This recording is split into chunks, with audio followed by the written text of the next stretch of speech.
Anantapuram urban నియోజకవర్గంలో YSR Congress party అభ్యర్థిగా నిర్ణయించిన దానికి మా నాయకుడు జగన్మోహన్ రెడ్డి గారికి కూడా కృతజ్ఞతలు కూడా జరుపుకుంటున్నాం.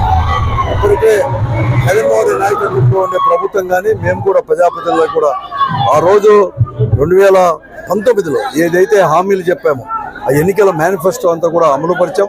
అలాగే అభివృద్ధి పథం వైపు కూడా దాదాపుగా 50 సంవత్సరాల అభివృద్ధికి నోచుకొని అభివృద్ధి అంటే ఏం చేయొచ్చు, ఒక ప్రభుత్వం కానీ ఒక ప్రజాప్రతినిధి అనుకుంటే చిత్తశుద్ధి అనేది ఉంటే చేయొచ్చు అని చెప్పేసి చూపించాం. భవిష్యత్తులో కూడా తప్పకుండా కూడా ఈ అనంతపురం ప్రశాంతతకి ఆరుపేరు అలాగే అందరూ కూడా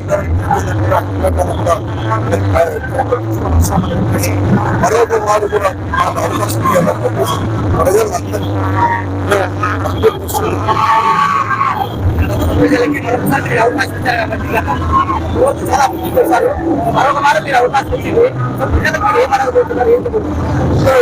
మరొక వారు కూడా మా వైఎస్ఆర్ కాంగ్రెస్ పార్టీకి జగన్మోహన్ రెడ్డి గారిని అందరూ కూడా ప్రజాప్రతినిధిగా ఒక అవకాశాన్ని మరొక వారు కూడా ఇవ్వండి.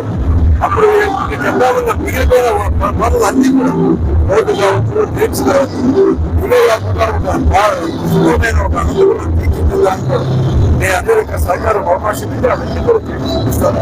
అంతేకాకుండా ఈ చుట్టుపక్కల కూడా ఇండస్ట్రీస్ కూడా తీసుకొచ్చేదానికి కూడా నా వంతు కూడా